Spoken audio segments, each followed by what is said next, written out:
Something absolutely wild is happening right now across the United States, and if you're on the East Coast, you need to hear this. That brutal cold that's been freezing you to the bone? It's about to flip completely.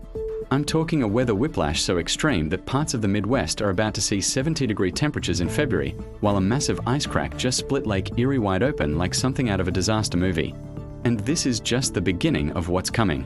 Right now, as I'm recording this on February 9th, a powerful ridge is building across the central United States, and it's literally rewriting the weather playbook for the next 2 weeks.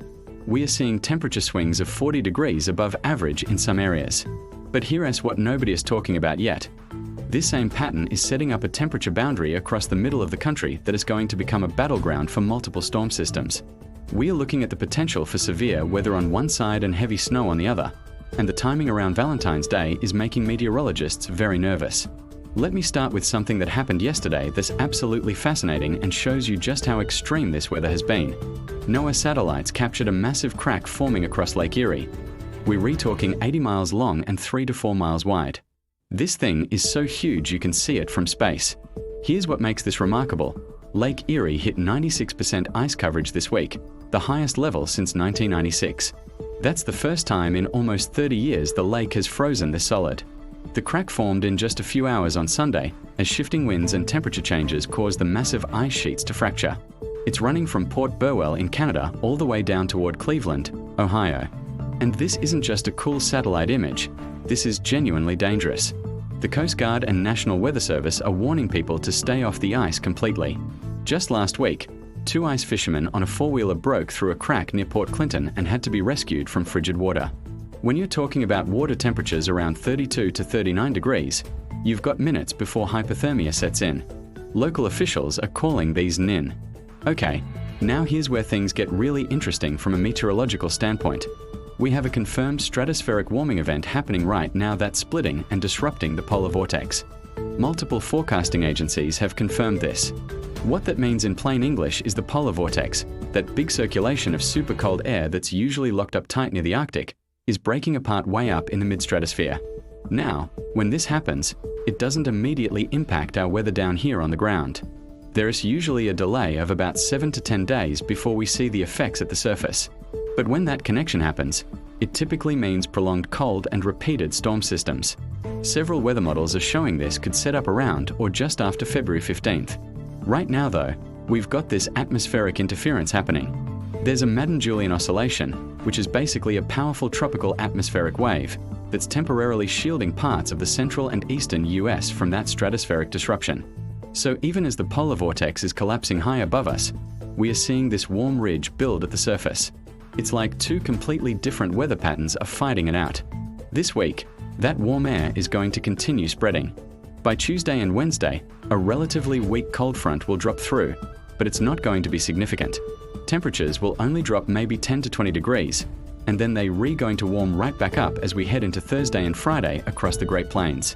For the Midwest, Ohio Valley, and Northeast, you're going to see more variable temperatures, below average on and off throughout the week. But that constant source of Arctic air we've had, that's shutting off for now. The pattern is definitely changing. Now here's where things get really active. Over the next 7 days, we've got several different storm systems that are going to impact the United States, and the setup is getting increasingly complex. First up, we've got an Alberta clipper developing right now north of Minnesota. This system is expected to bring heavier snowfall tomorrow, that's Tuesday, to areas like the Upper Peninsula of Michigan and then back into the Northeast. If you're in New England or even near New York City, you're going to see wintry precipitation. There could be some mixing, maybe even a little freezing rain if you're in New Jersey, eastern Pennsylvania, or southern New York. This system is going to be a quick mover, but it will certainly cause some travel headaches. As we get into the late week, our attention turns to the Pacific. A much stronger storm system is going to slam into the West Coast.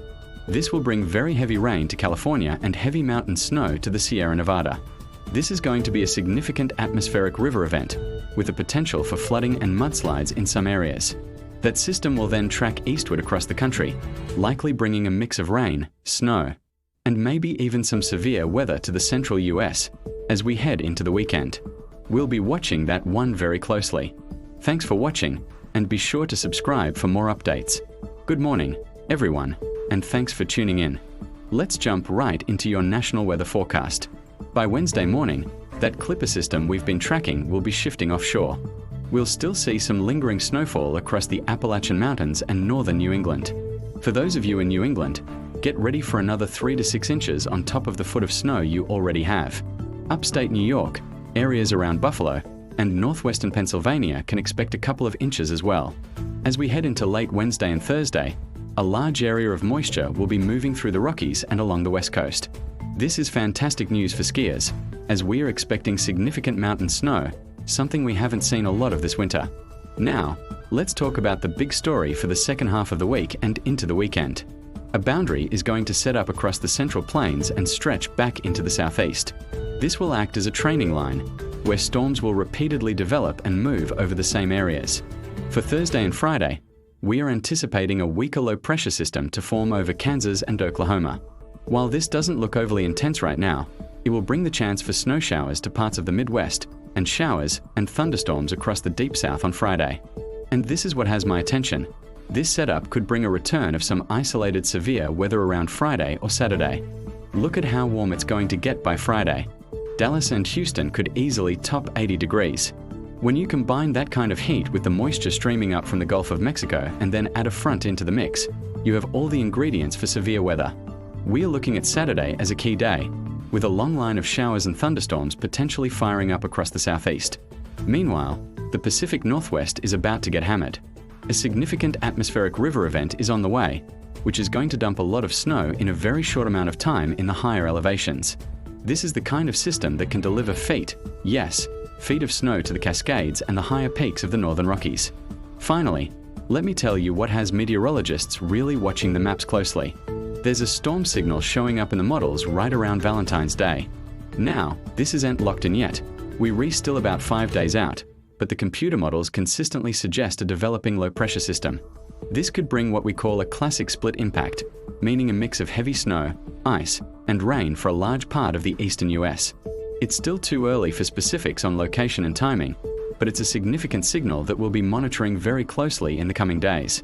We'll keep you updated on all these systems, so make sure you're subscribed for the latest information.